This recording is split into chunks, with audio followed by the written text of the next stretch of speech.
All right, we will convene the regular council meeting, and hope you're all ready to go. You're ready? All right, the approval of the agenda, late items. There's just those two items that were circulated earlier today, 5.1, Okay, regarding the Mount Garner proposed proposal, yeah, and 7.2 regarding the replacement vessel. sorry, regarding. Replacement vessel? 7.2 regarding the The replacement replacement vessel. date. What was the first one? A letter from Rosemary Knight regarding the Mount Garner proposal. Right.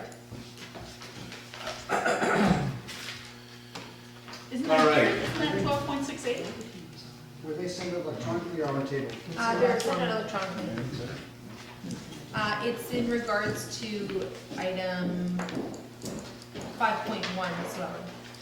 Okay, she's got one letter in here under 12.68. Is it a different letter? It's a new letter. New letter, thank you. Well, I was in the airplane when all this email happened, I didn't see it. All right, so the approval of the agenda, anybody have anything they want to add, or? No? I move adoption of the agenda. Perfect, thank you. As amended. Rob, second, and all in favor? Thank you. And we'll move on to public comments, which we don't have any There tonight. are no public comments. There are no public comments. And the consent agenda, does anybody want to pull anything out of there? Yes, one information item. Information. Okay. This is any the consent information? agenda, I think we're talking about. Is that? You pull the information. Okay, I'm always confused on this. Yeah. Just a minute, where is it?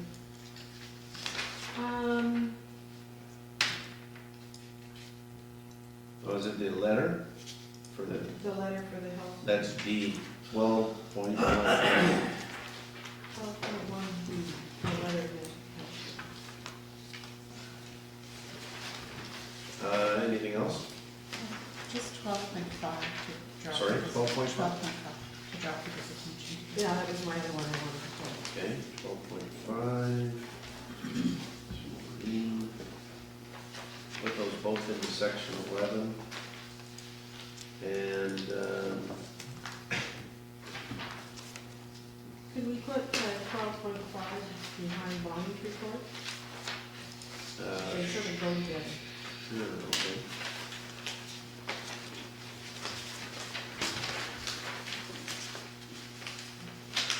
So is that from Bonnie's report?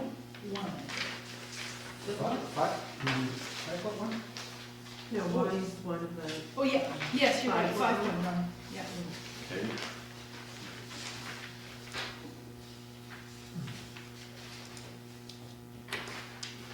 Information. Yeah, that's a good idea, to sneak that in there, thank you. All right, so, approval of the consent agenda as amended. Thanks, Rob, making a second.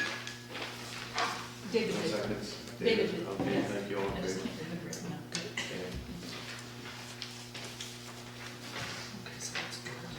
So, the delegations, we have 0. Move right on to business arising from the minutes. And it's 5.1, proposed Mount Gardner dual track North Summit Trail status report. Bonnie, thank you.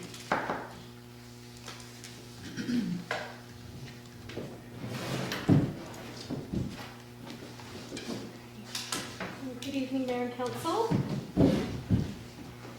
So at the January 13th, 2020 meeting, Council directed staff to make an inquiry with Tom Blackbird from Flynn Rod, expressing concerns and requesting information on the proposed project and its status. The proposed project being the proposal for, or proposed proposal for a dual track trail leading from the top of Hikers Trail to the north summit of Mount Gardner. On Friday, January 17th, 2020, I spoke with Tom Blackbird, and during the conversation, I asked him the following questions. And so what I did is I summarized his answers, and actually used his wording, And then I ran it past him again, and he concurs that all the information that I'm giving tonight to council is what he approves of, and it is his wording in places, and I have summarized in others. So the status of the proposed dual track trail, the first question I asked Tom was, when did the proposal first come forward to his agency? And he said about 1 year ago that provincial staff received an inquiry from a cell tower maintenance contracting company as to their desire to access the summit of Mount Gardner. Provincial staff advised them to contact and work with Bowen Trail Riders Association, one of the members of the coalition for Mount Gardner. And that was in order to explore the feasibility of a dual track trail being constructed from the top of Hikers to the North Summit. What does dual track mean? It just allows for ATVs. Like Yeah, wider. yeah, wider, yeah.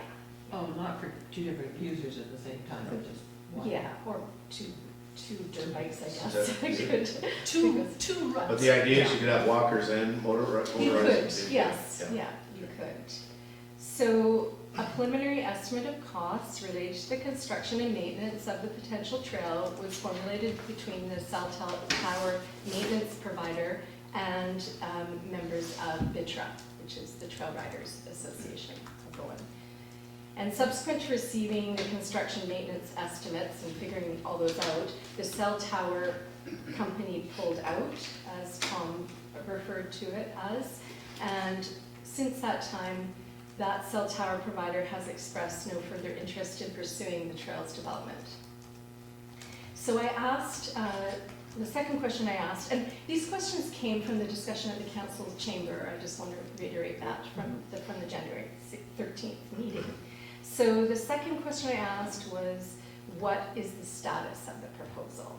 And Tom said that the coalition, which is the Bowen Island Trails Society, or BITS, it's the Bowen Trail Riders Association, which is BITRA, and it's Bowen Island Horse Owners and Riders Association, BYLAWS. They submit operation plans each year, one operation plan, to Tom's office with Flynn Rudd. And the items in the operation plan are then reviewed by provincial staff, and ultimately it's provincial staff that decides which projects will be authorized and funded for any given year. And just because a project, Tom was saying, is in that operational plan, sometimes one of the members may put something in for a point of discussion, but it doesn't necessarily mean that it will be funded and ultimately appear in the final operation plan. And just wanted to say that Tom is fully transparent. He said that he could share those operational plans with staff, with the municipality, if desired. So the dual track trail proposal is not in the 2020 operation plan. Was it in the one they submitted? So it was put in there as a point of discussion, and provincial staff has asked for the proposal to be left out of the plan, so it is no longer in the plan. So if we got the final plan, we could easily say to people, it is in the plan. Yeah, and so the final plan has not been solidified yet, so it's still in the draft form, but Tom did say he would send us the final plan when it's finished. So the third question, will BIM, Mayor, and Council be included in the process if the trail is to be considered viable in the future? And Tom said absolutely, yes. If this trail was to be considered and included in a future operation plan, then the Mayor and Council would be provided the opportunity to comment. Can I just have a clarification on that? What does comment mean? Just comment, oh, hey, this is good, this is bad, sorry, too sad? Yeah. I don't know, I don't know, I don't think I can answer that, I but guess I I'm think wondering whatever you're, we don't have authority here, but what our power is. Do we have any? They're not gonna tell you. Yeah. Okay, sorry.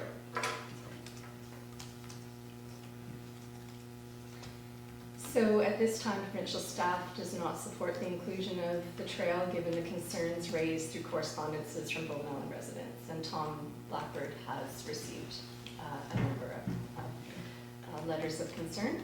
And the fourth question I asked him was, will the general Bowen Island community be consulted prior to allowing or declining this and other trail proposals? And his answer is that provincial staff has asked the coalition to demonstrate how information is being communicated or disseminated to the public, websites, email distribution lists, etc. Individuals on the distribution list are expected to receive coalition meeting minutes. If community members have concerns with information in the minutes, they can ask questions and voice their concerns to the coalition members or directly to Tom Blackbird. So that was, I guess, basically the nature of this report, and the recommendation is just that council receive the proposed Mount Gardner dual track North Summit Trail status report dated January 20th, 2020 for information. I'll move that. I'll second Second, Rob, thank you. Further discussion? Just that 12.5 is similar, but I guess we'll get to that. Yeah. Okay. No, I just think this is terrific. Thank you, Bonnie. There's lots of concern in the community about this, and it's good even just to know that council can comment, because that's not always been described that way. Yeah, I think that's about all we can really say, though. Go ahead. Yeah, so I mean, I'm very pleased that this is not happening in 2020, but I'm concerned about the overall process here. I mean, this is all, you know, this Crown land is really, this chunk of Crown land is really highly used by residents and visitors in a very quiet way. And this would be such a complete change that I worried that this was sort of all that was going on without us really being asked our views. Just, you know, the reliance of the department on whether this association was consulting much. Anyway, I'm not quite sure what to do about it, but to me, it just tells me that our Crown lands are important and we don't have much control, and we need to somehow address that. Pretty quick to change that. Also, firstly, back to Maureen, did you? I guess you said provincial staff asked the coalition, so did you get a sense that the trail riders did the survey after the coalition was asked for information from the provincial staff, or did they decide, since it was turned down, they'd go? I mean, do you have any feel for the order, and did Tom Blackbird knew about the survey before it went out, or as a result of the letters from the community? Yeah, I don't know the timing. I sent an email to Tom today, but I didn't receive a reply, so not yet. BITS, just because this will come out, that BITS has officially withdrawn from the coalition. Just so The Trail Society? The Trail, Bowen Trails Coalition. However, they still are going to remain in a partnership agreement with the province. And speaking with Can you Chuck, remind me, which one is BITS? I'm sorry, they BITS all is- sound the same to me. Yeah. it's Bowen Island Trail Society. Right. Yeah, so they're mainly, they're non-motorized use Yeah. group. So I spoke with with Chuck Van Husent today at length, and he is really looking on improving their communications to the public. They're really committed to do that. Who is they? BITS. Okay. Is wanting to step up their No. communications about what they're doing on the trails, because I think they realize that, you know, a lot of the members of the community were not informed, so. That's the non-motorized folks. Yeah. Right, gotcha. Maureen? The agreement, I'm just trying to, with the coalition, that was roughly 2 years ago. It was in May of 2017, so it comes, or, yeah, May of 2018, it comes for renewal. It was a 2-year Right. agreement. So the timing of this is a bit challenging in terms of renewal of agreements, I would imagine. And my question had to do with the extent to which we're aware, or the community is aware, of how much of this trail has already been built. And I've been informed that a significant part of it is actually already in place. Really? And I don't know if that's true. And Can you comment? I did ask, and that was a question I had for Tom, because I'd heard the same concern raised at the Parks and Trails meeting. One of the members had brought that up, so that was one of the questions I asked in an email to Tom today. Again, didn't receive the reply yet. But speaking with Chuck today, he said there was, during the reconnaissance, part of working with the cell tower maintenance provider and Vitra, they did a bit of reconnaissance, and for whatever reason, I think a couple of trees were cut. And so Chuck said that, that it hasn't been built, because I asked him that question, but there has been some disturbance in the area of the proposed trail. So, yeah, but he said a few trees were cut. Okay, thank you. And that could have been blown down, or we don't know. Yeah, I'm following up on what Maureen was saying. I've seen a disturbing YouTube video that was posted, and I think many people in the community saw that, and it was alarming. And so maybe you could forward that to Tom Blackbird if you haven't already, and or if you don't have it, let me know. And also, I was wondering, just to keep the province, in case Tom moves on or whatever, if we could have a standing agreement that the work plans come to us before they're, or maybe they approve them, and at least we get to see them. Because I would like the municipality to be able to comment on them. Over the years, the municipality has produced or paid for the Crown Lands report. That was the Dunster report back in 2002 or whatever that is. And we rely so much on the Crown Lands for all sorts of things, including the nature and trail experiences that visitors come here for and that we enjoy, but also for water and erosion could harm that and all these things. So I just am concerned about the that video and the trees coming down already, and even though it hasn't been approved by anybody, and we were finding out about it as the municipality only because we asked. And so I'd just like to have a communication channel, and I wonder if we can ask Tom to send us those work plans every year, or what would staff suggest? I wanted to tell council as well that Tom said he'd be happy to come and speak to council directly. That would be great. That'd be nice. I would like to take him up on that. I think what I'd really like is if we could be on their mailing list.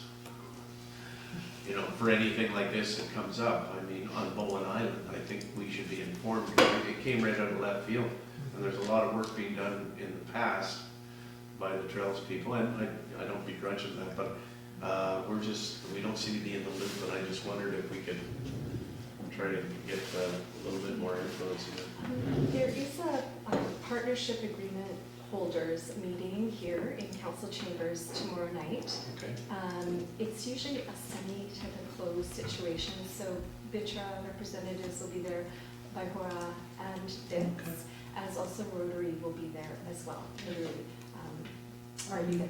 And I asked Tom in my email correspondence with him today if I could attend as well. So will he take somebody from? Tom will be here tomorrow night, yeah. Interesting, okay. So, just one more.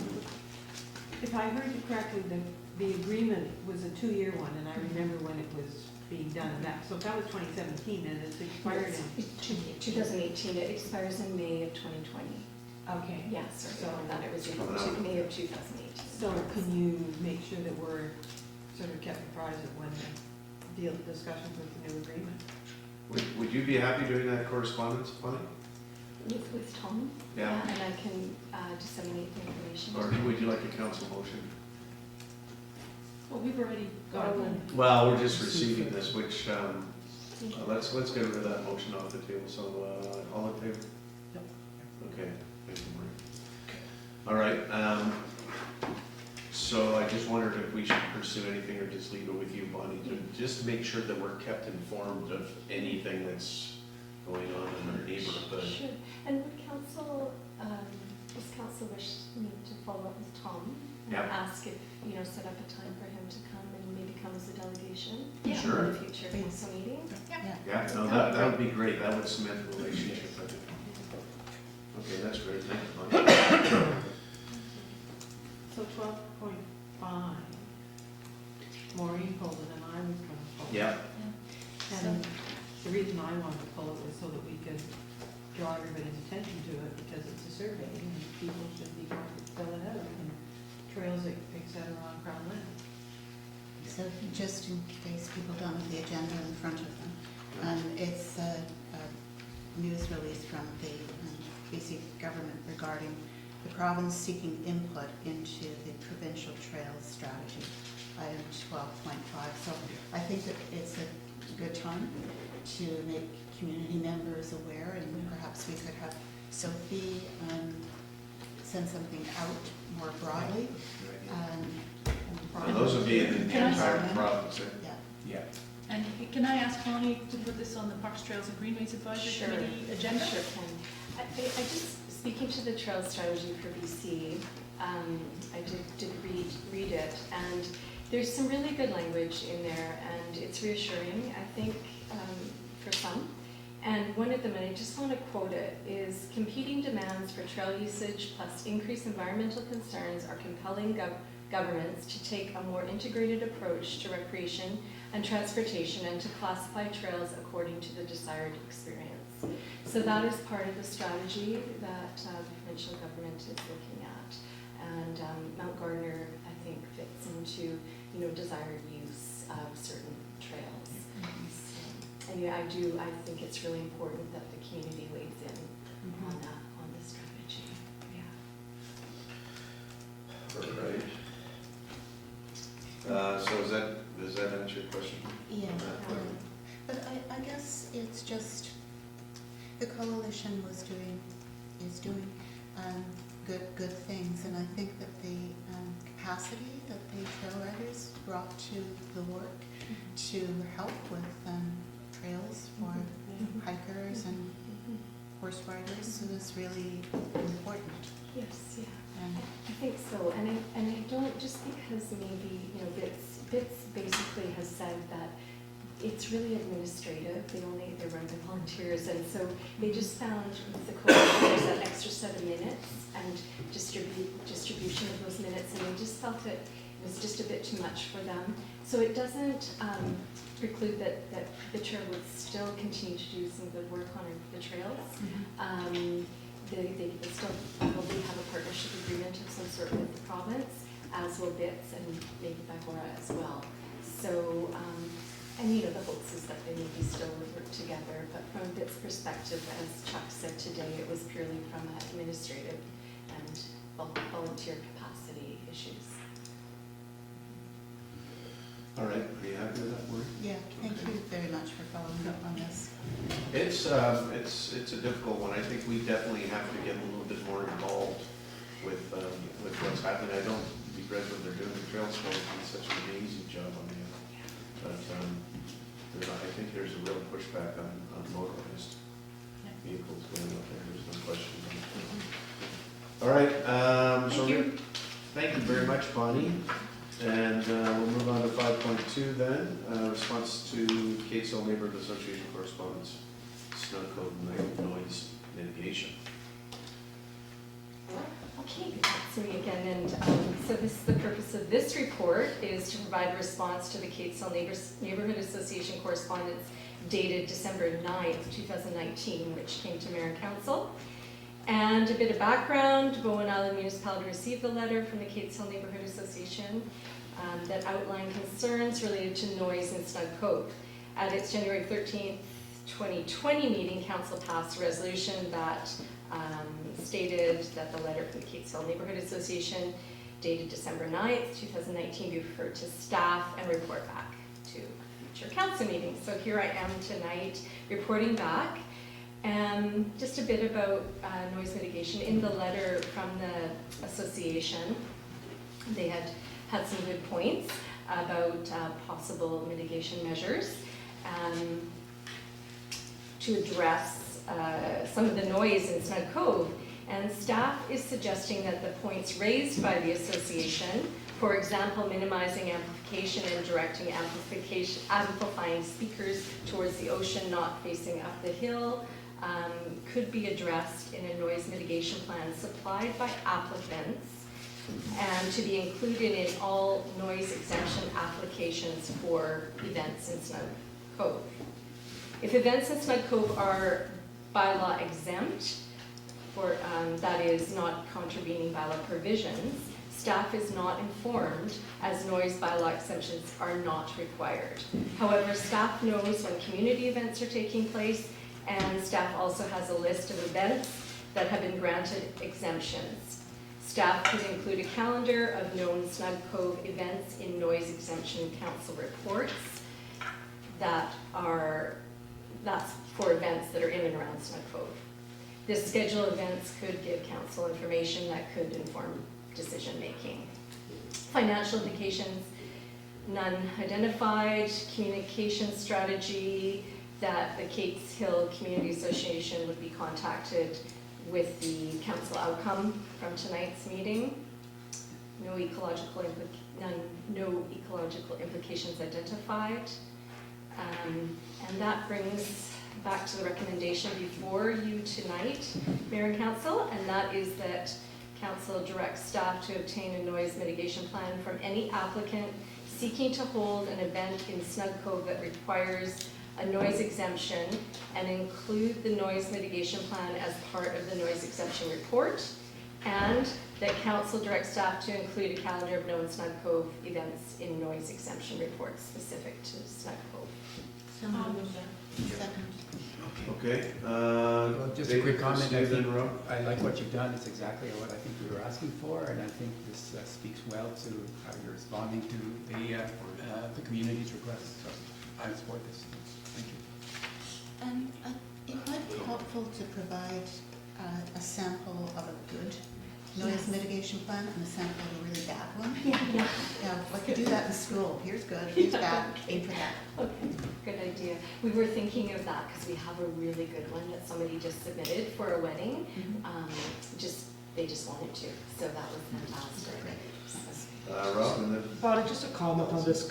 My own concern here, and I've sat on the Bowfest board and deal with the permit and all that, and it's just, the concern is that this is more work for volunteer organizations to do. I know both of the boards are already struggling and they do a good job, but we're talking smaller groups that are doing this.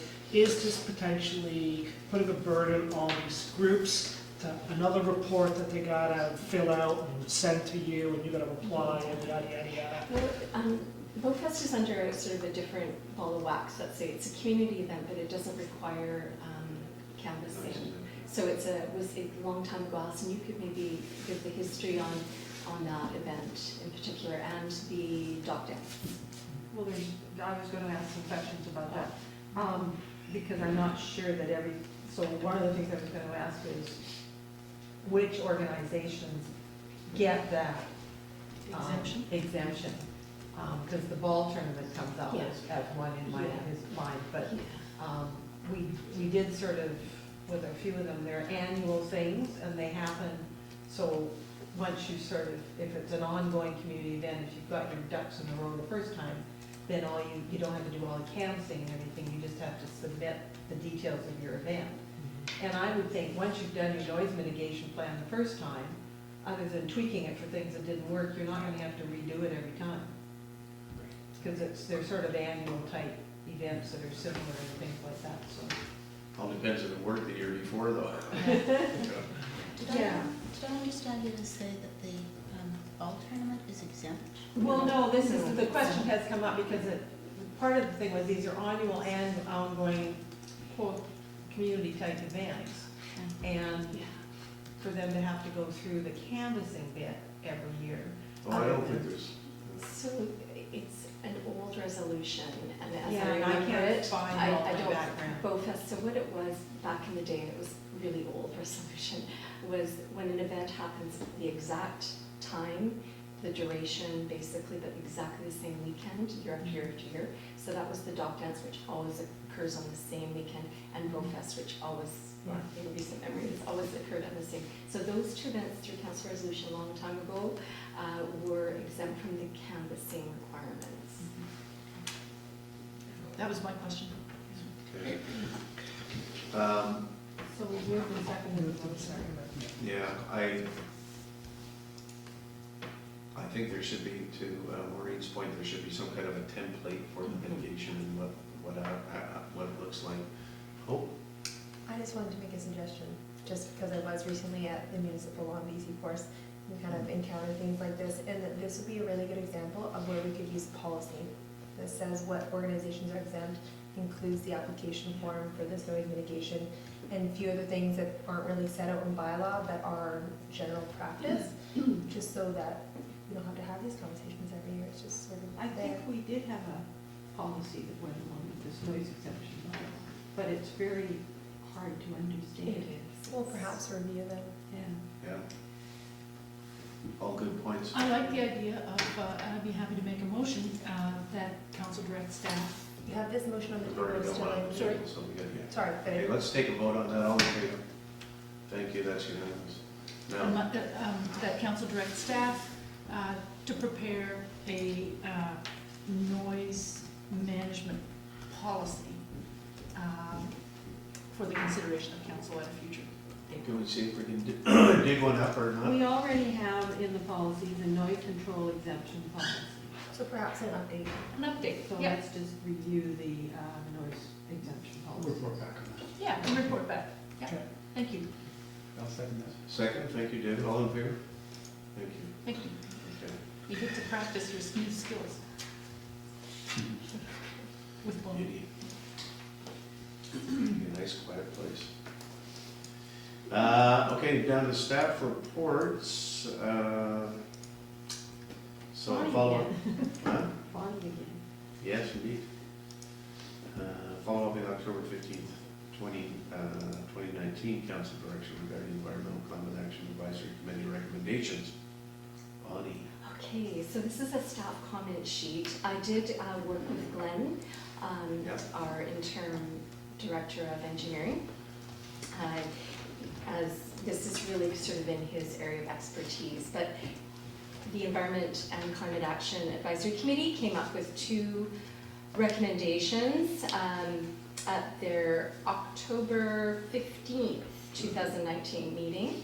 The first was that council direct staff to investigate the feasibility of installing a water flow meter at the outlet of Grafton Lake at the start of Terminal Creek. And the second recommendation from ECAC was whereas the culvert on Miller Road at Terminal Creek is damaged and requires replacing, and whereas this culvert services the largest stream on Bowen Island, receives the highest water flows, and crosses a major road, and whereas susceptibility to flooding is a concern, as washout has the potential to strand a high percentage of the island's population, and whereas a bridge may be better to facilitate beaver damming mitigation than the existing culvert, therefore be it resolved that council direct staff to investigate the feasibility of replacing the culvert on Miller Road at Terminal Creek with a bridge. So I will just start with the first item, which is the flow meter installation at Grafton Lake. And I'll just read out, Glenn and I sort of crafted this response together.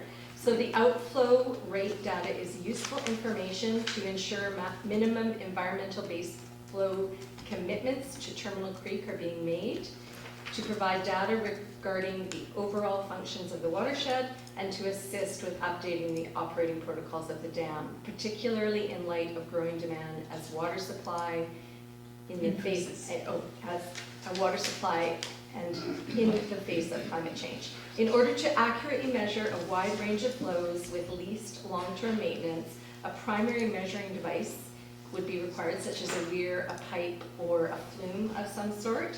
It is also desirable for a direct power source to a data logger rather than batteries.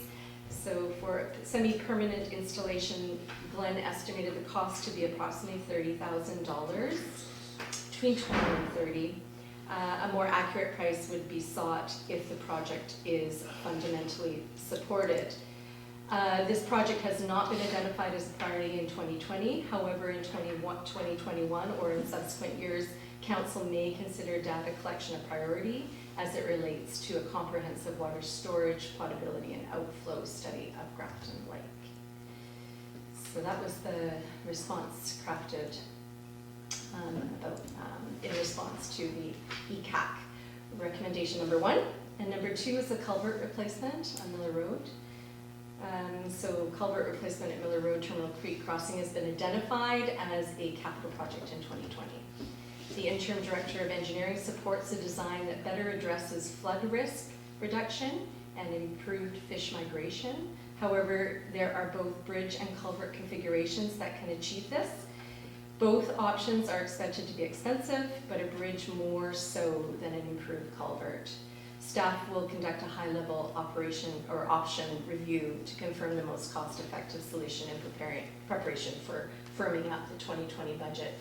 But Glenn does feel that the culvert, although there are some more fish-friendly designs and some other mitigation measures that can be put in place with the replacement of the culvert, but he did feel that that was the least expensive option. Yeah, I would think so, but Maureen, first minutes though.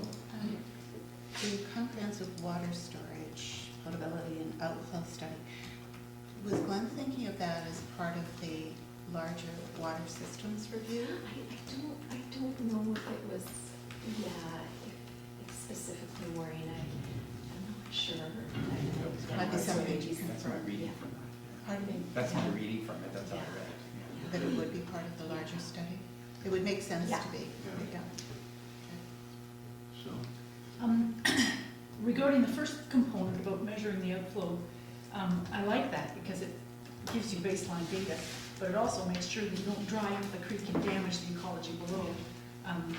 For the creek, the Killarney Creek that flows out of Killarney Lake in the Crippen Park, staff are very careful about, they've got limits that they can't let the flow go below a certain number. Is that the same? Yeah.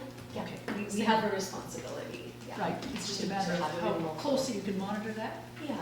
Okay, and, well, I support that, but I bet you that's part of that master plan or the overall plan that's gonna come. So we'll see whether that comes out of the new engineering as well, because I think he comes from parks, the background, so he'll probably have good background in that, we'll see.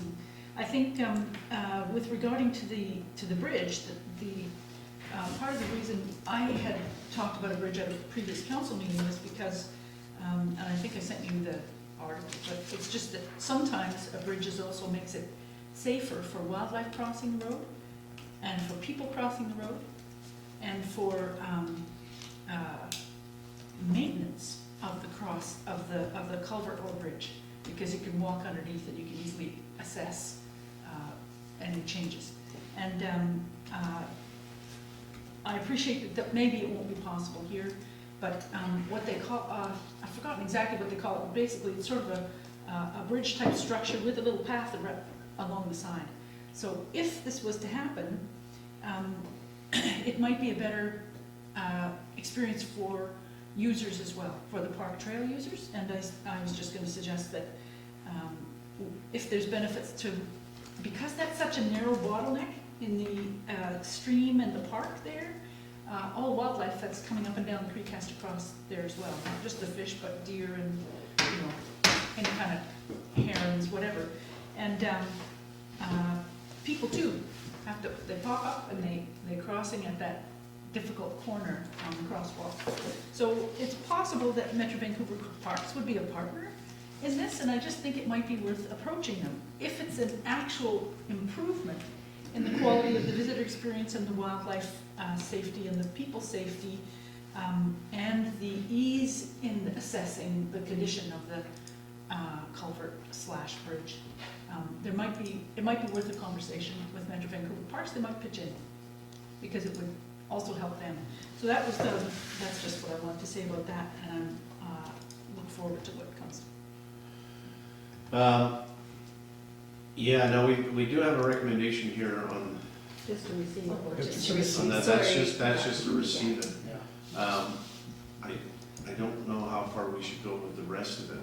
I would like to see a very, very high level estimates on, between the bridge and the culverts, because I think they're gonna be diametrically opposed. I think the bridge is gonna be multi-millions of dollars, but I would like to see some numbers on that if we could maybe do that. So Glenn has said that he would conduct a high-level options review to confirm the most cost-effective solution. Yeah. To firming up the. Yeah, Yeah, My- I guess I like that part of it. my issue was, is it only cost effective? That's what my point is that we could also improve visitor, or, you know, people crossing that road, that's a dangerous corner. So they walk underneath the bridge. Yeah, yeah, and wildlife potentially, and it might be, easier maintenance, which could be a cost saver as well.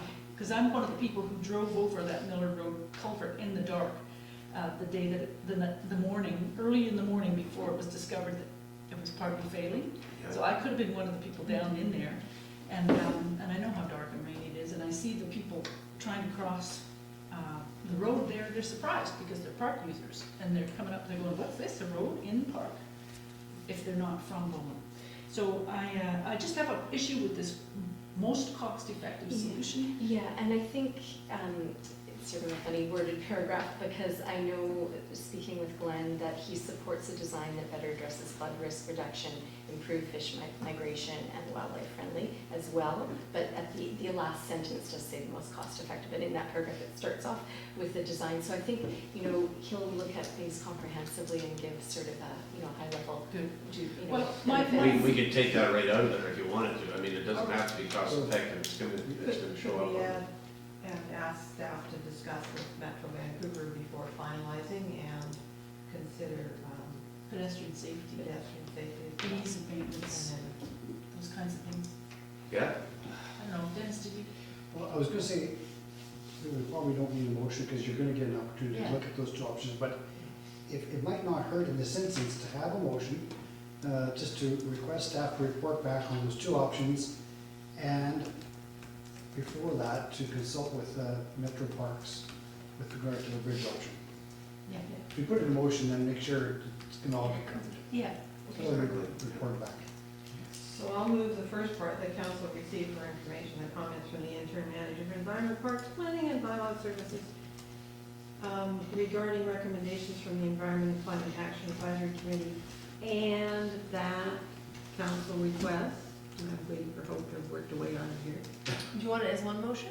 Well, I was gonna. Yeah. sure, yeah. Just something along the lines of that council request staff to report back on with a high-level estimate for a bridge option at the Miller Road, the existing Miller Road culvert.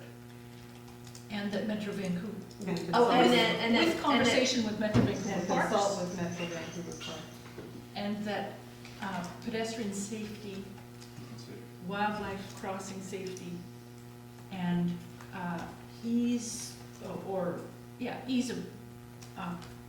Maintenance. infrastructure maintenance benefits be considered. Sounds good. Thank you. I move that. Okay, and a second. Thank you, David. Any further discussion? All in favor? Thank you, guys. Unanimous. Well done. Thank you. Thanks, Bonnie. Thank you. There's a lot of work. Yeah. Thank you. Okay, 7.2, which is a replacement vessel for the ferry refit. Daniel. Thank you, Mayor and Council. So as I'm sure Council is aware, the Queen of Capilano is currently out of service, and the Bowen Queen is serving as the replacement vessel for about 6 weeks. So what staff has done is just put together a report seeking direction from Council to communicate with BC Ferries, confirming that the Bowen Queen will not be used in future refits, and putting forward a request that an adequate vessel of similar capacity to the Queen of Capilano be used instead for the next refit. I'm sure as Council is aware, the Bowen Queen is significantly smaller than the Queen of Capilano. We've seen quite an increase in the number of overloads on the ferry, both to and from Bowen Island. We don't have the numbers on that yet. BC Ferries collects it and does report out, but there's quite a lag. But anecdotally, I'm sure everyone's aware of the increase in overloads. So we're just wanting to start that conversation with BC Ferries at this point, in advance of when the plan's already made for next weekend. All right. I totally agree with sending the letter, but I think we have to acknowledge that they've advised us in the May 2019 fact meeting that Bowen is not going to be available for the next refit, so. Well, they advised us that last year too. No, they've never said that. This is the last service it's gonna be in. So I would just like to suggest a revised resolution, which I have sent around to everybody, I think, on the weekend. The council directs staff to prepare and send a letter to BC Ferries to advise BC Ferries that council is pleased to see that BC Ferries indicated in its May 2019 fact meeting notes that the Bowen Queen will not be an option for future refits, and to confirm that an adequate vessel of similar capacity to the Queen of Capilano will be used for future refits. I don't mind with that. Yeah, that sounds good. I'd like another verb than pleased. Sorry? I'd like Oh. another verb than pleased. Okay. I'm not pleased about this. Well, we're pleased to see that they indicated the Bowen Queen wouldn't be the option, Isn't the gonna be future the option, option. yeah. We're not pleased with having it now, but, It's going to the junkyard, so it's not gonna be, Yeah, it doesn't look like it's. Yeah. it's not their choice. yeah, so. Any further discussion on that? All in favor? Thank you, it's unanimous. I just like this faster. Huh? I just like that it's faster. Oh, it's fast, yeah, I like it. Yeah. And Maybe it can nice get a and lot fast. wetter, though, when the waves come over. I imagine. We have talked about in the past inviting Mark Collins or someone senior from BC Ferries to come and speak with us. We haven't done that in quite a while, and if I'm remembering correctly, there might even be a resolution that we made in the past year. I'd like us to follow up on that, because I think sending letters where we indicate that we're pleased that they're not going to be doing something that they should have stopped doing quite a long time ago is one thing, but actually having a face-to-face conversation with them might result in them sticking to the commitment, and might also give some members of our community an opportunity to express their displeasure with how things have gone in the last 3 weeks. Absolutely, I think that's a great idea. Hope, did you get an I action know item that on there that? is a resolution on the books, and it was just one of those things. Yeah. So I'll follow up. If we could act on that, I Yeah. think that would be really Okay. helpful. Maybe And- we could better advertise the next ferry advisory committee meeting to the general The public. ferry advisory committee meetings are in the morning, when every commuter who's This gonna is up go there, is or going. in line for the Yeah. ferry. So if we're gonna have a fact meeting, we could better advertise it, but do it on the weekend or do it in the evenings. But I It do used to be think in the a council, sorry? They used to be in the evening. Yeah. and the late I used to afternoon. sit on it in the evenings and nobody ever showed Yeah. up, so I don't know. Have a council meeting where, because we do need to do that. All right, Hope, you've got that? Yes. Thank you. That's a good point. I'd also consider loading priorities. There's some funny stuff going on there. I don't know. Or Marcia I think back in the that's morning. been addressed through staff. Staff have Oh, have I followed thought up it was on. working Which really well part? the other day. Oh, you're talking about Marshall? this side or the other? No, not the marshal. I'm talking about the other side. Oh, The okay. priority boarding Oh, for it worked out. commercial. Oh, then never Anyway, mind. we can have that discussion. Oh, we were paying attention to it the last couple of times in Bell, and it was working very well. Well, it didn't work. Yeah, that's for sure. Okay, so 9.1, Maristan Committee on Community Lands. This is one we had in the last agenda, and it got pushed, same with the next one. But so the recommendation is from the Maristan Committee on Community Lands that council approve investigation of potential land swaps with Metro Vancouver Parks, including access to Lot 2 off Mount Gardner Road, and that council directs staff to provide a report regarding all possible accesses, or is it access to Lot 2. So out of the Mayor's Standing Committee, obviously we got, if everybody can see that, but we obviously have the potential of the community center going in here. We really don't want to see an entrance road through here that disconnects VIX with the community center. So that wouldn't be a really good option. Glenn had some reservations about either coming in here off of Miller Road or And we've already sort of priced this one out here, which is quite unreasonable. But there's potential for maybe some land swaps around here. Not so much that one, but this one. And the other one, which was, the suggestion was we come in here through the snake field or whatever it's called. But that would of course involve Metro Parks, because it goes right through the corner of their park here. But there's other stuff, there's also the creek in here and a few other things. But, so it's just open up discussions about how we're gonna get into this piece of property, you know, in the future. Into the back? In here? Yeah. Is that Well, where we you- can get in, yeah, I mean, Or even the townhouse development to the north of the, or, you know, the housing that's already been zoned. Where in here? To the north of the community center. in here, yeah. But this is pretty steep coming in here, this is, probably has some potential, but then the thing is, you're coming back down onto a very busy road. So we've looked at this one, I think staff has some reports, and not so much on this one. Glenn looked at it and we had a verbal about, he said, well, there's potential there, but it's like there's potential anywhere. But, you know, I mean, obviously this would be the easiest one, but then again, you're coming on extremely busy off a trunk road here. And you'd have to go both on and off. So that is not the best, probably not the best option. This would be the best option in here to open this up, but anyway, we're just going to council to see if you'll let us have a discussion with Metro Parks and/or the staff can sort of look at the different accesses. Allison? Well, I think we've asked the new CAO and the chair to come and maybe bring appropriate staff with us. Yeah. We did a number of years ago, The chair of who? chair of Metro and the new Sorry. CAO of Metro. Okay, I was just to going come and meet with us, and to me, that's the time to sort of show them our lands and our access issue to that back corner. We did a number of years ago, approach them about swapping land, and we haven't got anything they were interested in. So offering them a little piece beside Bowen Court is not going to interest them, because it really doesn't help the land on the other side of that line. They, you know, they didn't want all of that land, it was surplus.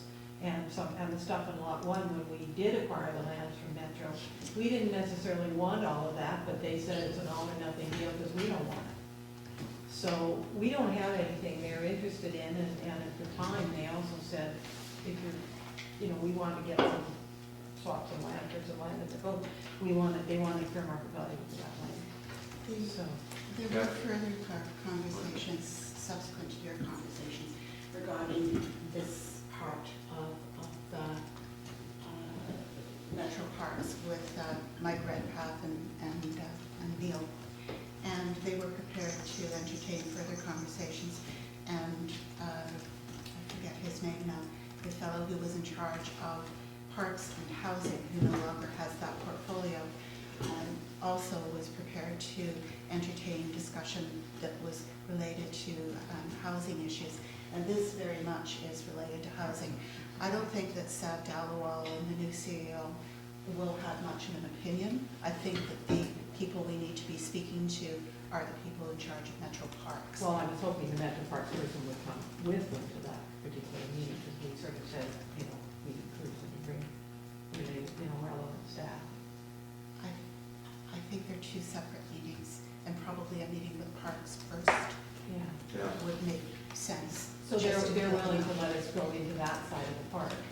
They were prepared to consider it. Yeah. And Okay, the so that- issue was that at that time, there was not sufficient detail about how much. You know, so the question that was put to us was, well, how big a piece of land do you need? And there wasn't a ready answer, because we were just putting the concept out there. But they didn't shut it down. And that was about this, That was about back there. You're liking that, because when that piece was acquired, when they subdivided that off to sell to Sun Cove House for the $100,000, that strip up the side was deliberately left for road access for Exactly. that. Trouble is, when we were looking at it from the fire hall perspective, because we looked at putting it in that back corner, it was much too steep, Yeah. so you need some more land so you can Yeah.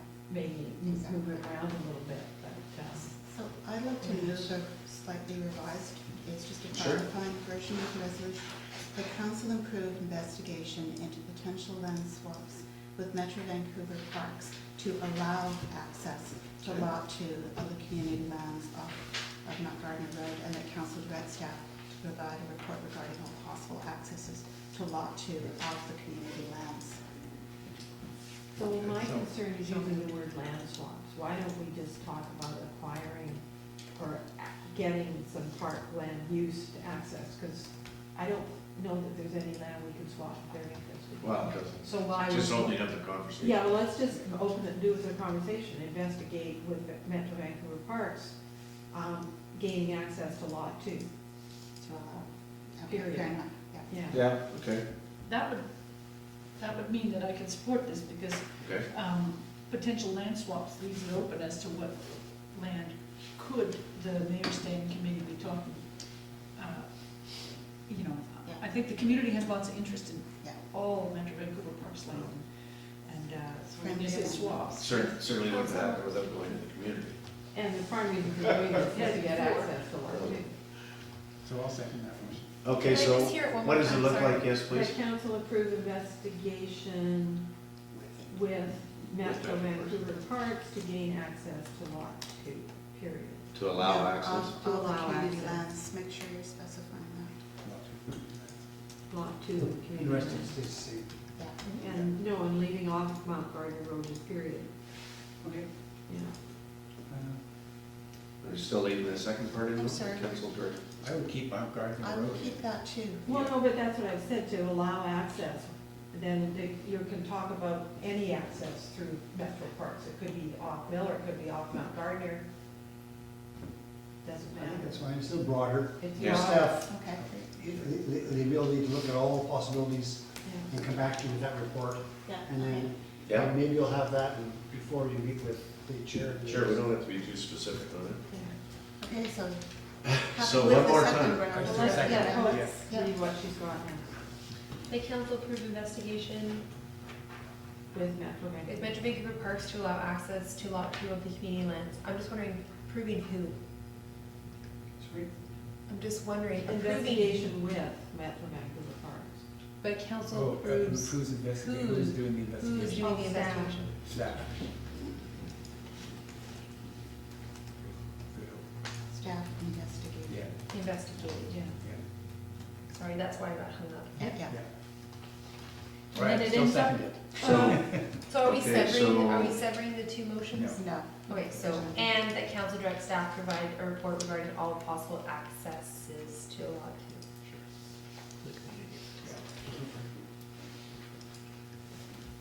So that's the motion. Yeah. In its entirety. Second. Okay, and it's been moved and seconded? Yeah. I'm just asking. Can I ask a question? Okay, so that takes it out of the standing committee then, obviously. It would go straight to staff and bypass the standing committee. I think so, at least initially, because Yeah. we kind of have gotten to the end of our knowledge within Yeah. Yeah. I the standing think, yeah. committee. Yeah. And we need some people Yeah. to actually look Check at it the out. land much more clearly and, yeah. Okay. So we got a first and second? Yeah. Any further discussion? Sue Ellen? Yeah, I'm just interested in maybe somebody can explain why this is being looked at now, because we did all the rezoning of Lot 1, and we got all kinds of projects going forward on Lot 3. I'm just concerned about capacity and that kind of thing, and I'm just wondering why start looking at that area back behind Lot 2 now. And this, part of the reason I'm saying this is because of the, I know that the school uses this as part of sort of outdoor classroom. This is the dune buggy trail and the bike path and that kind of thing. And I just think it has benefits that families and the school and children on Bowen are using it for now. And I'm just wondering whether, why now? We have to figure out how we can get into that property. One of the reasons is if the community center is lucky enough to get this funding that we're looking at, then, potentially we'll be moving ahead, and we have to know what that, We're how gonna they find can that out. access We it. don't know that yet, Yeah. right? No. So- No, I but think- if we got it, then move ahead. Given my experience on the Parks Committee, if we started the conversation tonight, we might have an answer in 5 years. So it's that kind of, it's a very long process. So Yeah, it's not like we've starting it been now. planning for it, maybe. Plus, there's zoning already in place for housing Yeah. between the community center and Bowen Court. And housing is needed and people are wanting housing in that area, so They have to be able to get to it. they have to be able to get. Who's wanting housing in that area? Well, that was one of the So- sites that was looked at and people were, Zone. the housing authority, not Birch, but the CMHC, but not BC Housing. They were looking at that. Oh, Yeah. Okay, this is years ago, so thank you. Yeah, but it was only a couple years ago. Okay, so I'll ask a question, Sorry, all in favor? This, Wait, Oh, this one, this reads a little funny now, they've changed it. So it says the council approves staff to investigate with Metro Vancouver Parks to allow access. So I'm just gonna strike to allow access, or to allow, and just leave with Metro Vancouver Parks access to lot 2. No, yeah. Just try. read it again. To, that council approves staff to investigate with Metro Vancouver Parks to allow access to lot 2 for Sorry, lands. Can I just disagree with you a second, respectfully? Mhm. Just go with the motion that was written on here. Don't worry about staff, because we know who's gonna do the investigation. I think I answered my own question. Yeah, I think we can live without that, because it kind of gets complicated otherwise. So, proceed. what does it say now? The motion as you had presented it. the That first time. council approved investigation with Metro Vancouver Parks to allow access to lot 2. Is that correct? Because I can't vote in favor of potential land swaps. Well, there's no land There's swaps. no land swaps. Land swaps are- That's why I'm checking, because you Land said it swaps as written, so I'm just checking. That's why I repeated what context you got. Can I just ask the question, do we want to say council approves staff or council instruct? No. When it was staff said- Can we read the motion out again? Yeah. And I'm completely comfortable that we don't have to have the word staff. The way it's written, let me read it. The council approve investigation with Metro Vancouver Parks to allow access to lot 2, and that council directs staff to provide a report regarding all possible accesses to lot 2. And staff's already in there with that, so they're Yeah. gonna do the. That's right, if you read it, Thank you. if you read it in its entirety, it's one motion, I think we're pretty clear who's going to do the work. Okay, hope you've got that. Okay. Is that moved and seconded? Yeah, It's been amended now. it's been moved and seconded and empty. As amended, okay. Ask a question, all in favor? Thank you. Opposed? You all right? Yep. I was That was just Counselor Wynan and opposed. Sorry, Rob? Yeah. Opposed? Yeah. Okay.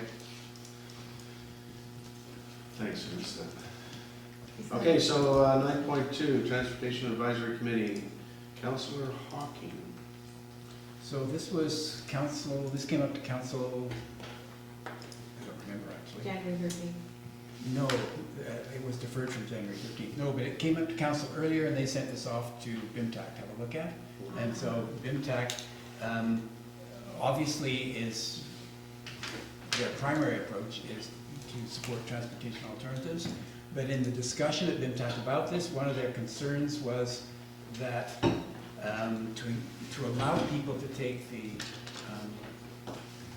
allow people to walk onto the ferry and take things such as the Transportation Society's bus for areas that aren't supported by parking, or sorry, by transit, they needed some parking. So that's why BIMTAC supported that, or supported looking at additional parking spaces. They did not want, new areas of forest to be cut down or anything like that, so they were looking at ways of doing that on our additional roads. So that's where BIMTAC came on this. And one of the, I think we mentioned this in the last meeting, one of the ideas was the one that was raised by staff several years ago, and it was just switching the parking on Government Road, our stretch of Government Road from the crossroads onto the north side rather than where it is on the south side, and that would give you a dozen extra parking spaces at the cost of a can of paint, sort of thing.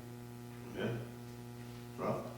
Yeah, so yeah, this came up a couple of meetings, I think, Councilor Nicholson, then it was deferred to the bill tac. So what I did on the Monday, this is what I do with my time off, before the council meeting, at 1:30, I went and I counted all the parking spots, up and down, and here's some numbers. So temporary commuter parking had 14, this is Monday, 1:30, so this is, all the commuters are in, you know, with a small ferry, and presumably most of the office workers in that are in town. So the temporary commuter parking had 14 empty spaces, the baseball parking had 12, the library had 10, and along Trunk Road, on the right-hand side from the drugstore down, 12 spaces. So I actually wasn't surprised, because we actually had requested staff to look at parking earlier, and they did, they looked at February and June numbers, and they went twice a week, different times, and they reported back to us that we did not meet the threshold for looking at more parking, which is 20% fit, so we were above 20% vacancy. And they reported that back, I forget which meeting that was. So, for me, I'm not gonna support this. I mean, if I just look at the last couple of years, you know, we built a commuter parking lot, the corner lot, which really had no process around it, just sort of popped up.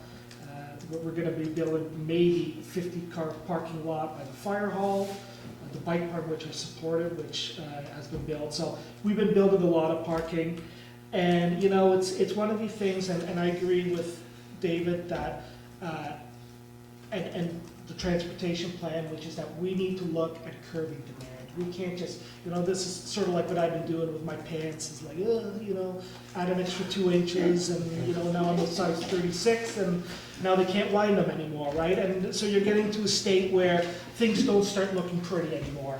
And, you know, some people, my wife stopped 20 years ago, but anyway. And you know, you look at some of the suggestions, parking along Miller Road. I mean, if I was living along Miller Road, we've already heard the complaints about Charlie's Lane, more parking there, and now in front of their house. I can see that being an issue, and people trying to get in and out of there. Plus, you know, we've had a number of requests for people to improve pedestrian access along Miller Road. Well, now there's going to be cars parked there if we go with that. The library parking lot, I definitely don't want to, like you say, cut down more forest there. Bowen Trunk Road, parking on the other side. I could just see an issue with people trying to get in and out of parking, people walking to the retail, trying to cross the road while traffic's going. So for me, right now, I think we're in a spot right now where we have a transportation plan in place that is striving to reduce, to build options for people to come down into the cove without the car. And I live an hour away from the nearest transit stop. I'm all the way to North End, so I know what it's like not to have transit. We also passed a climate change emergency recently, and you know, and 86% of our carbon footprint is transportation. We really don't even need a greenhouse gas reduction plan. It's just a good transportation plan, which we have. And I think we need to make sure that we're following that plan. We've just passed it recently. I think this is going to, you know, steer us off of that plan. And I think we're just creating more issues down the road. We need to start tackling this now where it's still manageable. Just more and more and more parking, I don't think is going to get us there. And just also finally, like this got bumped off the last agenda because our agenda was so full. You know, we have, I don't know if it's a third position or a half position that's a transportation planner, who is like Emma, who's working on tons of stuff right now. We've already been identified as there's going to be an issue with staffing for the transportation plan. I don't want to start adding this and especially muddling up the waters on staff like that. We need to be focused, for instance, on the cross-island pathway, which, you know, which we need to get going on in the next couple of months. So to me, I don't see that there's a huge emergency to do this right now. I don't even think it's the right way to go. I think we need to be looking at better options to get people into the cove and not just continuously build more parking lots. So I won't be supporting that motion. All right, Marie? I will be supporting it. This work within VinTAC came about as a result of anticipating issues with parking in the code related to the loss of a number of the parking lots that we currently have. The lot, the triangle lot that will hopefully become housing, the commuter parking lot, the potential loss of the Renison lot. Nowhere here does it say to particularly act on any of this, but the idea was to anticipate that there would be a problem down the road if there was not a problem at this point, and be prepared for it. And I think it would be wise to be prepared for it. And if we don't have parking there for people who want to get on the ferry as a passenger, or get on the bus at the other side, or get on a water taxi, that we actually get one of those up and going again, then people will drive their cars onto the ferry. So I think having adequate parking in the cove is one of the most important things that we can do in terms of greenhouse gas emissions and moving people into alternative forms. So I'll be supporting. All right, so, I don't think I'm going to be supporting this one. I'm concerned that the whereases don't mention the Integrated Transportation Master Plan, which includes lots of data which I haven't looked at because I didn't have time, but because I think it's in there. I don't know if it's the same large percentage of Bowen Island population that commutes doesn't have access to public transit. I don't know that those are the ones that commute. People take Peter's bus now, and that result, that's there have been changes in the way people transfer themselves around, transit themselves around, and I like the idea of our active transportation policies and the transportation master plan, the multi-use pathway and cycling and all this kind of thing, and leaving cars closer to home. We haven't really explored very much the idea of kiss and rides, or the, what's that called? Yeah. Gas. Park and ride. Park and ride, ride, thank yeah. you. And other alternatives, and I also don't see in here about, I hear you mention about the parking that might disappear, but the parking that we've already approved in Lot 3, the spaces by the fire hall and things like that. So I think there's options for more parking that we've already been looking at, and I take, thank you for the numbers. I see them, but I haven't done the counting, and maybe there's something in communications that we can do to let the community know about when the best time to park in the cove is. That would be helpful to some residents, but otherwise, I think we've got our plans, and I think we should hold course. And you build more parking in the cove, you get more cars in the cove, and that's our most valuable land. We need it for community use. That's my Allison, any comments? Well, I don't quite know where you put people on Miller Road up to Terminal Creek, because there's a path along there, and the road isn't wide enough to have parking between the telephone poles and the pavement. Pedestrian pathway. And then the other is, I definitely don't support moving the short-term parking to the north side of the road for the reasons that Rob said.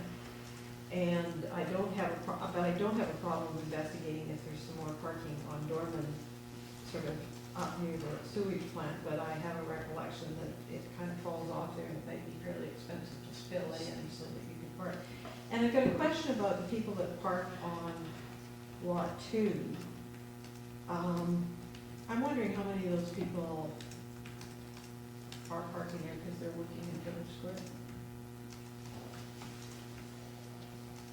I don't think we don't know anything about staff parking.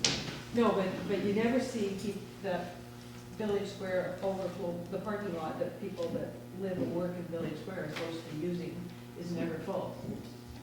And if I worked in Village Square and I could park across the street, it's a lot easier than walking all the way to Fort Wayne. So I'm not sure how much, if we really have a feel for who's using that lot 2. I have seen staff crossing. Oh, yeah. Yeah, Well, which I is, some of the cars. which is fine. I, obviously, the north side of Trunk Road is an absolute no-go for me because of the complexity and the cost and the complexity and, you know, when would we ever unwind it and that sort of thing. You know, there's so many other options that could be taken before that one, that's very drastic. I already see the parking on Dorman Road on the east side. There's a lot of parking there. There's also parking going up Kate's Hill now on the side of the road. There's quite a bit of parking up along there. Nothing's gonna happen in lot 3. I don't see for the next at least year, maybe a year and a half as far as that parking lot is concerned, so that's gonna be left intact.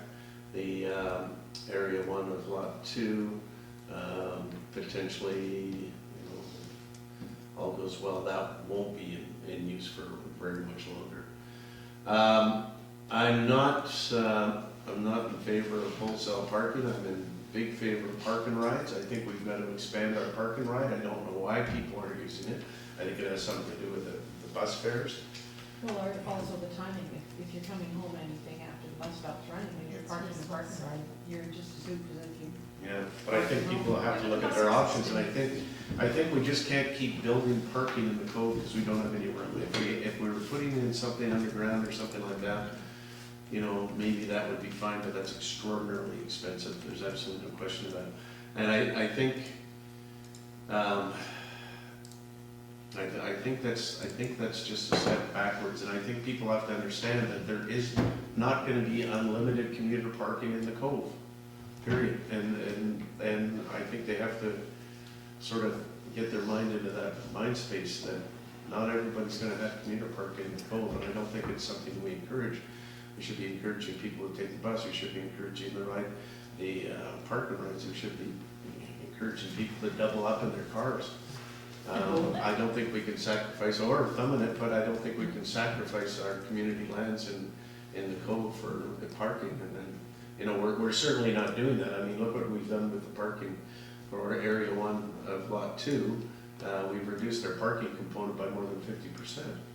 So what we're saying is we don't really want cars in the cove, and that's not, the walking village thing is not going to be covered in cars. I wish there was another way, and maybe there is. I don't think that's the answer. I also don't think we have to move quickly on this.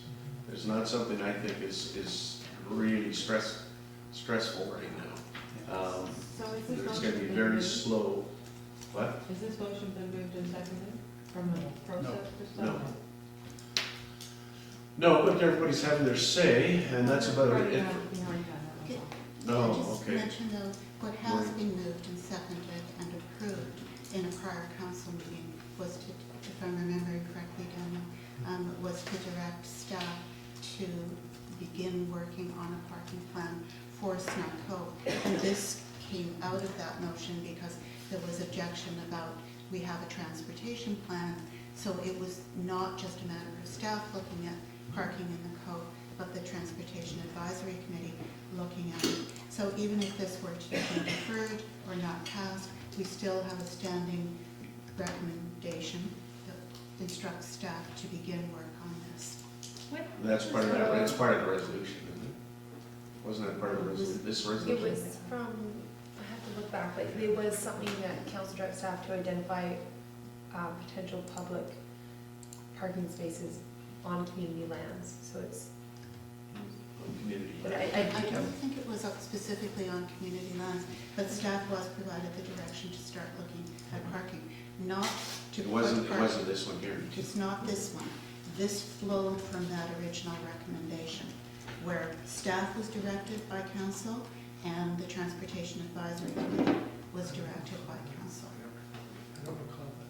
Let's see if, so we can find that motion. Daniel recalls There is that. a motion for staff Here to you go. consider parking as a code. that council directs staff to begin work on a plan in consultation with the Transportation Advisory Committee to identify potential public parking sites in Snug Cove to address the loss of parking resulting from the development of Area 1, Lot 2, and Lot 3. That was from November 12th. Okay, So it stands. Yeah. And unless we're providing direction to the contrary. And that the notion is a plan, not to be moving forward with putting more parking in. It could be a matter of the staff end up coming up with recommendations to maintain the amount of parking or even to reduce the amount of parking. And if it's viewed within the context of a transportation plan, it could be phased over time.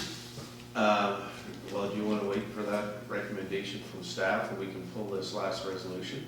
Yeah, I'd be fine with that. Well, if nobody moves it, nobody seconded it, that's when it's Yeah. full. Yeah. I mean, the ideas from the Transportation Advisory Committee are here, and Yeah. staff can consider those Yeah. ideas, and has heard council say, maybe that, this one won't fly, and so on. So in effect, it's served a useful function in getting an early take.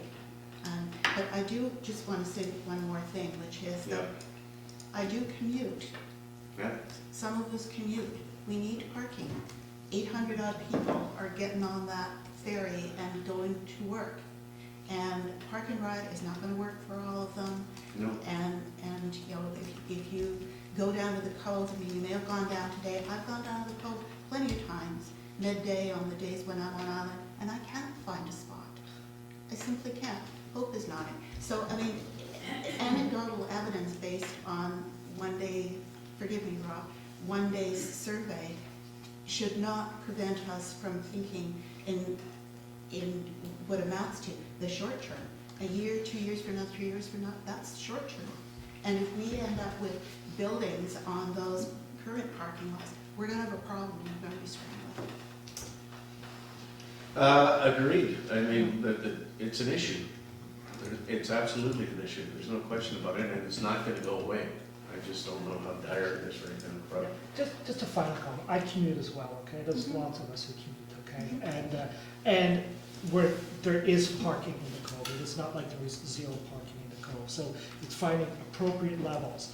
And, why is the park and ride not successful? Nobody's going to use a park and ride out by Sunset over there when they can just drive and park for free right in the middle of the Cove. Nobody's going to use that. So it's no surprise that people don't use that because there's no pressure for them to use it. That's how it works. People go lowest pressure.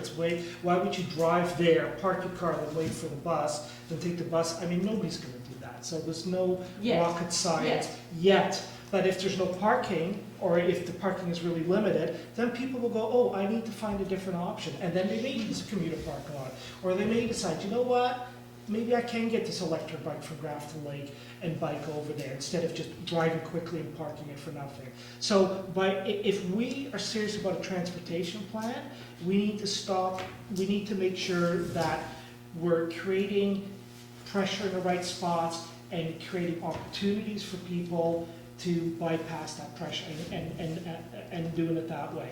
And as long as we have free, and it's not free because we're all paying for it, the community lands is we're paying Metro, money that would do that. So it's basically being paid for. If that remains there, all these other options are going to be very tough for us to be pushing forward. And so for me, I don't think if we just continuously build more and more parking there, we are really undermining the transportation plan. And that's my concern moving forward. I do think we need to vote on this. I mean, it's here. No, it hasn't been moved and seconded. Okay, so it just. We never got it on. Okay, that's fine. But So what I I'll would leave it like, up. either Daniel, I guess, is that on your radar now, or do you want to form a motion? Like, there was a motion, right? There's a What was motion. that, what was the number of that resolution? The number of resolution, 19-614. Thank you. 19-614? Which is pretty specific. You haven't moved in that direction yet. Well, no, but there is a resolution on foot.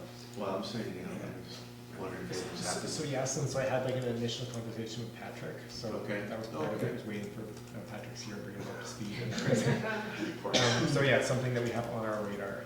Yeah, okay, that's good. Sue Ellen? I just wanted to mention, regarding the park and ride, is another reason to use it, or that it's easier to use it now, is that the Bowen buses have GPS on them now.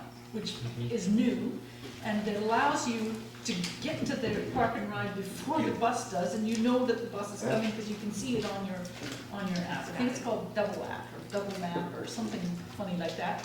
And, but I think it's a case of use it or lose it, so I'd encourage everybody to watch the buses on Bowen Island moving around. It's a lot easier to catch them. So, Good point. and then more easy to find the transportation alternatives. So, but that's it. Okay.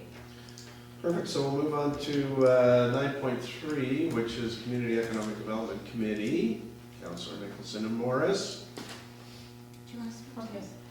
This is basically, came to our attention at discussions.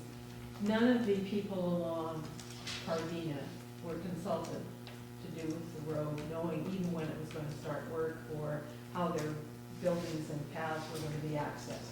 So, and I think there's a whole bunch of issues that arose that maybe if they'd been consulted in the first place. So I think it's just a housekeeping thing to make sure that the appropriate consultation happens with neighbors when things are happening. So the motion is that when paths, trails, and road upgrades and other changes to public infrastructure are being considered, that nearby businesses, residents, and property owners be informed and consulted where appropriate during the planning and implementation stages. So it's just. Here. Yeah, we didn't do that much Cardina, I thought we No, did that I with mean, we've Cardina. had a few issues over the years, and so this is just getting it in. Some of the residents were, There must have been a public, No. there was absolutely no public sure consultation. there was, because the I fellow thought- that goes at the end, Jonathan, what's his name? Well, that's because he was out there all the time, it was in front of his house. He didn't know before until he started to. We didn't have an open house on it. And the people that occupy the library, the cottage, and, Yeah. This had no is idea. one thing I No wanted to ideas. ask about your motion, is it doesn't include tenants of public buildings. We said businesses, residents, and property. Well, I didn't owners. like, think about the library and the Karen Circle as businesses, so I just wondered if there was a, Nearby businesses, residents, organizations, and property owners. sure. Motion's not written. I moved it when I read it, sorry. Did you put that So I think we organization? put businesses, organizations, residents, and property owners. Okay. I just thought we were doing this already, I'm sort of surprised that that never happened, but, Okay, I'll second that. And any further discussion? All in favor? Thank you. New business. Metro Vancouver Director, David Hawking. What do you got, David? Thank you, Gary. So last Friday, I guess it was, yeah, we have the Climate Action Committee, and there are a number of things there. Two, I think they find interesting. One was a really interesting presentation by the project manager of Transport 2050, which is TransLink's new transportation plan, looking out to 2050, 30-year plan. And it has to align with the Metro Vancouver 2050, the new regional growth strategy, and the climate change 2050. So all these things are kind of coming together at the right time, which is pretty great. Her presentation I found was really thoughtful and blunt and nice and honest about some of the tricky parts that are, because we face some really tough stuff. She talked about, you know, we're facing the triple threat of climate emergency, growing inequality, and worsening congestion.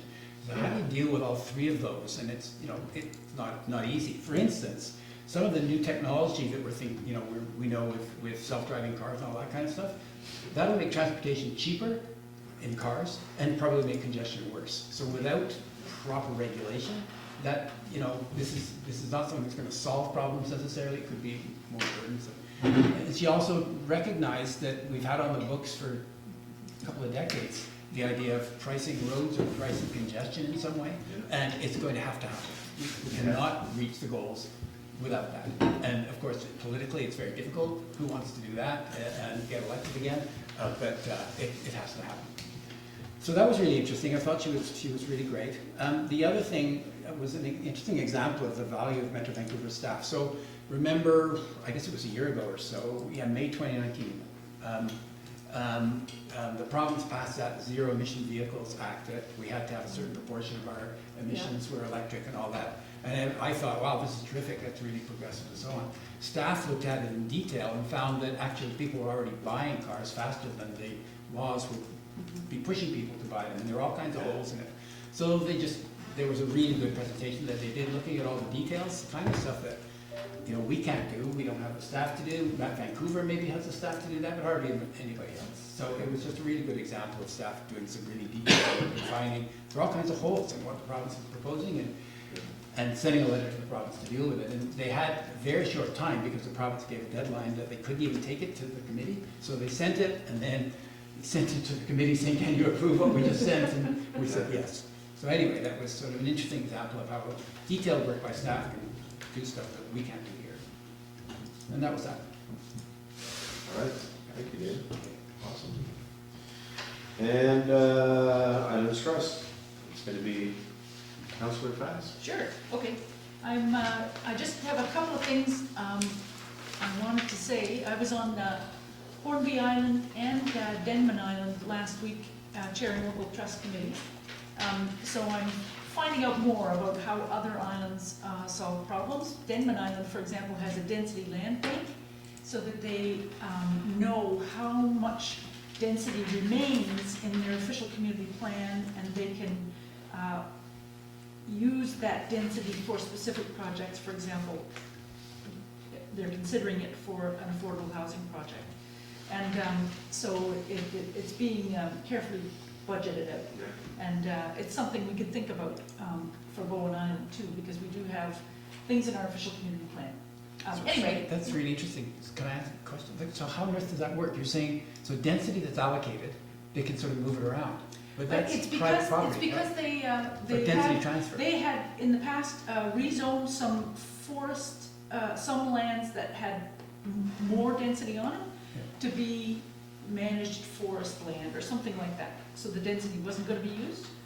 So they Okay, so they managed to find some excess. took it in bank. Yeah, like I They think, didn't end I up believe an earlier confiscating. council on Bowen did that similarly with our Crown land. All right. And, but, for example, on Bowen here, when a project or a property decides to go to subdivision without rezoning, the OCP density that remains, that was calculated into the Sure. cap and all that. Anyway, it's a possibility. So just to let you know, I'm finding these interesting examples and I'm happy to talk about them. There's the strategic plan that was passed at the most recent, the December Trust Council meeting, includes forest mapping, and that will be in order to, you might remember the Coastal Douglas Fir and Associated Ecosystems Partnership were joined. Anyway, this is similar to that. It's to identify contiguous forest, and Bowen will be included in that, because it's not just Coastal Douglas Fir. I saw something on Facebook, the question, but it's also associated ecosystems, which Bowen Island has. So that'll be happening across the trust area, and there's now an RFP out for that.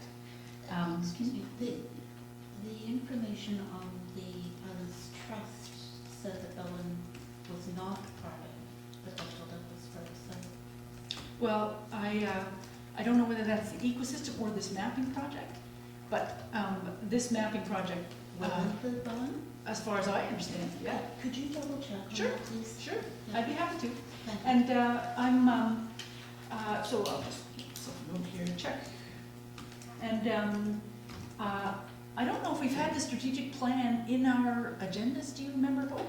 No, okay, so I'll send you that too. And so everybody can have a look at that. There's a lot of climate action in the strategic plan. And budget consultation is now open.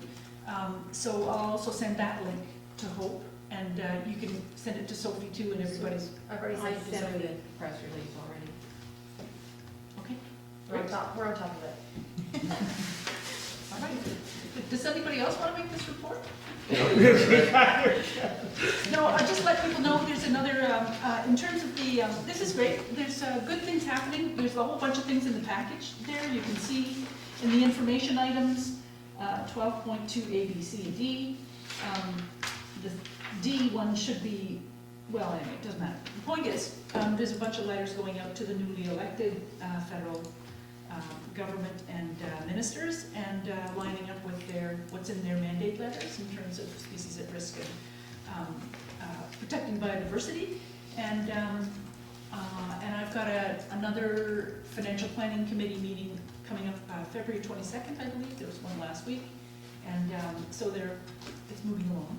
And as pointed out, the Islands Trust budget is 1% of the taxes that Bowen Islanders pay, but it will go up a little bit.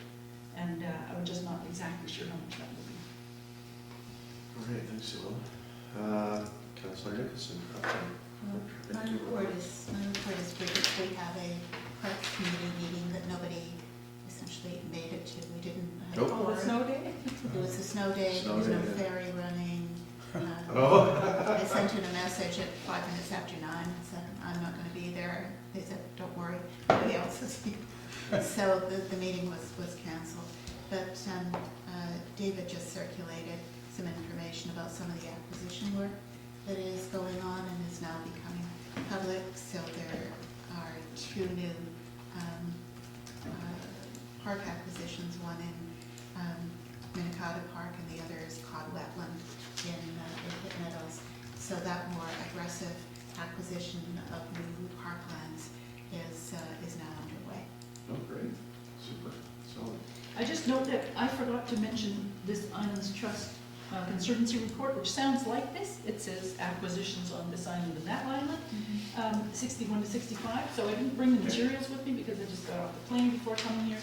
And maybe I'll can I bring that forward to the next meeting? The reports are included It's, in the agenda package as well.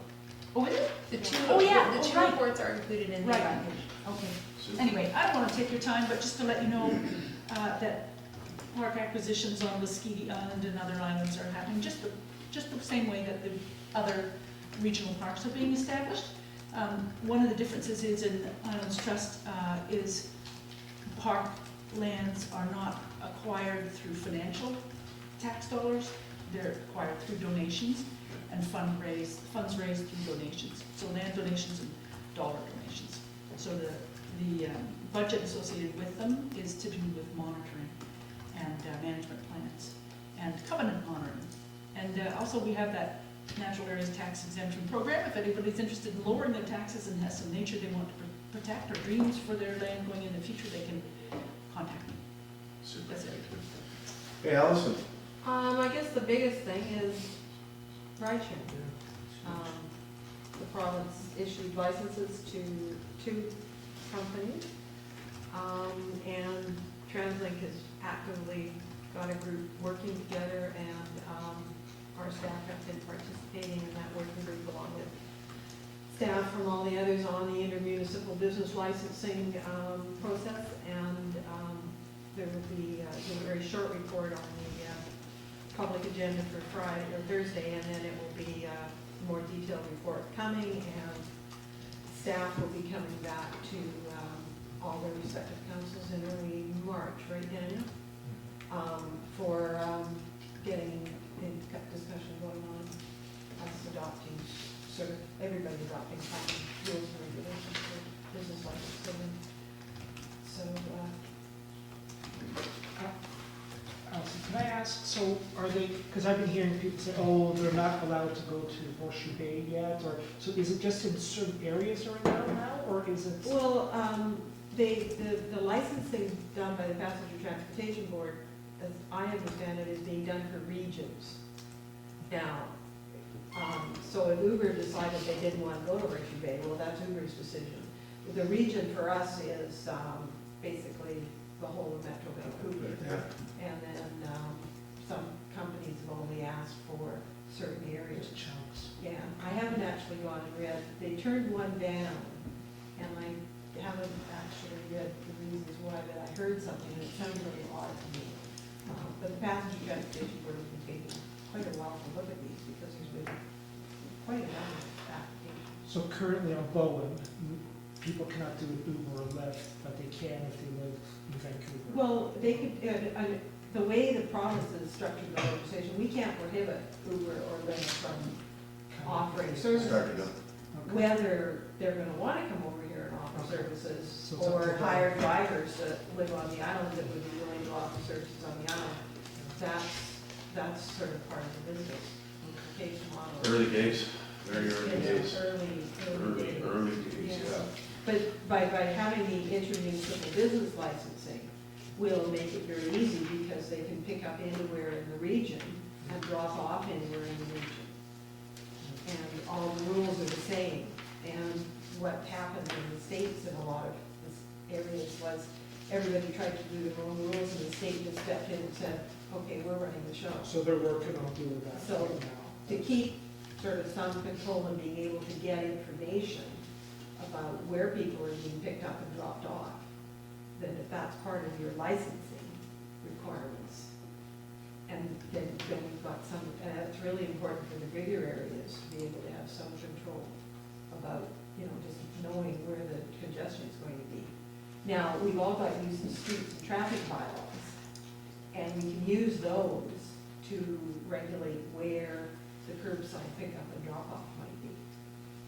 That's different from having a business license to operate in the area.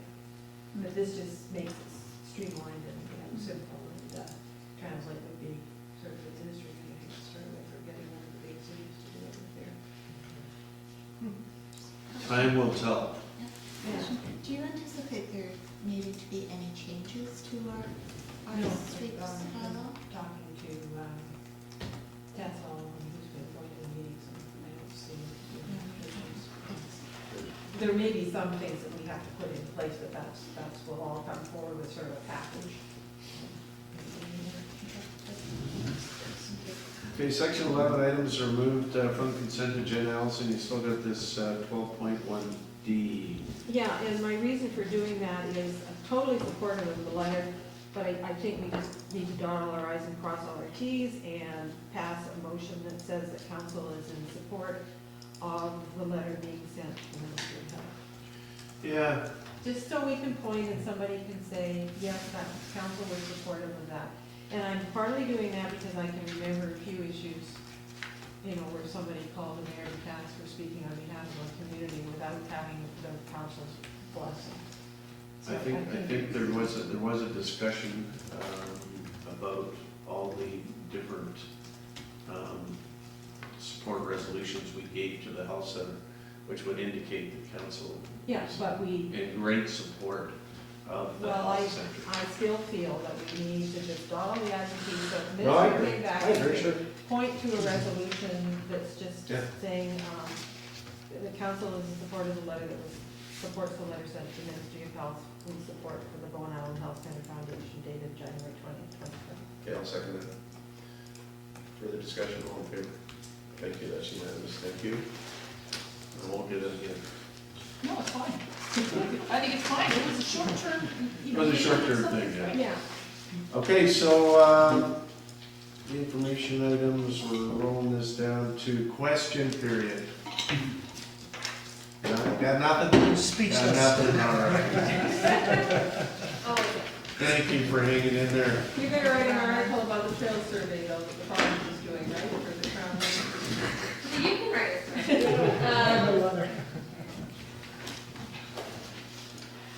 Thank you, Bronwyn.